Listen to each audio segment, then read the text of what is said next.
Et bonjour les énergies du lundi 22 décembre.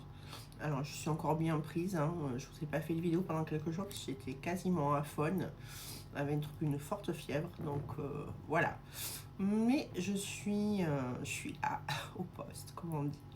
Alors on est, et c'est un moment important et j'ai envie de continuer à vous accompagner sur cette fin d'année qui est quand même rock'n'roll et qu'il faut vivre en fait. Et il y aura ceux qui auront compris et ceux qui n'auront pas compris et pour qui ça va être beaucoup plus compliqué parce qu'on arrive en fin de cycle et ce que tu ne vas pas lâcher, ben, tu vas le reprendre pour le nouveau cycle.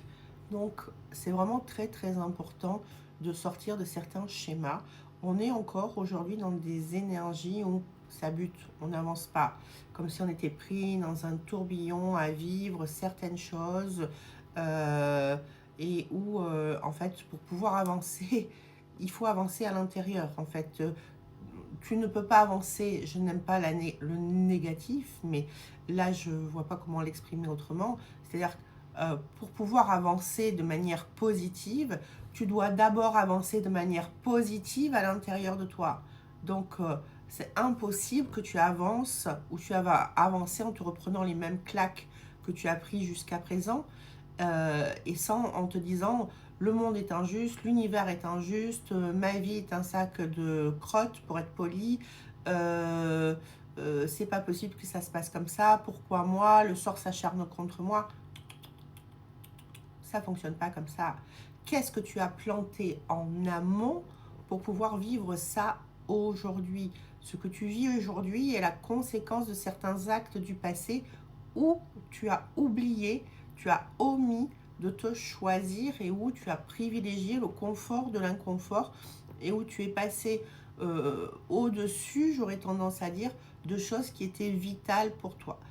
Je vais vous donner un exemple. J'ai reçu une dame la semaine dernière que je connaissais depuis longtemps d'ailleurs, mais parce que j'habitais qui est sur Brignoles, si elle me suit, je sais qu'elle me suit, elle se reconnaîtra.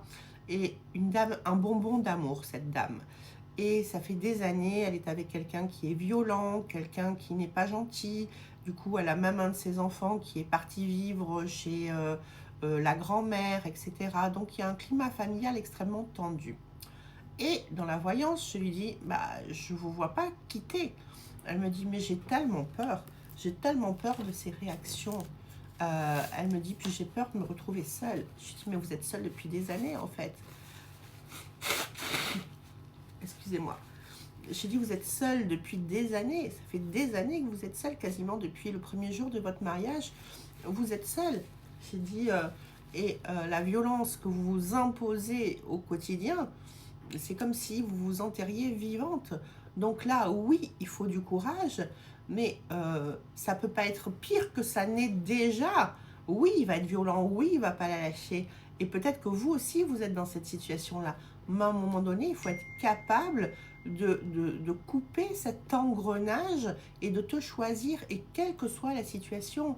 J'ai une autre amie qui a eu une ATD par rapport à l'URSSAF, et qu'est-ce que tu as planté et qui s'est senti complètement anéanti et ô combien je la comprends parce que c'est surtout en ces périodes de fête c'est compliqué, mais qu'est-ce que tu as planté en avant pour pouvoir vivre ce genre de choses aujourd'hui? En fait, tout est une conséquence, un résultat à un moment donné d'une absence de positionnement par rapport à toi-même. Et là, en cette fin d'année, on t'oblige à te choisir, on te remet sur ton axe karmique de choix de vie, de respect de vie de toi. Donc aujourd'hui, ces énergies, elles sont à te dire, construis ton demain, prépare ton jardin, plante tes graines, fais tes semis, et tu vas voir derrière, ça va pousser. Mais qu'est-ce que tu vas planter aujourd'hui? Voilà. Je vous souhaite une très très belle journée. Je vous dis à demain. Bye bye.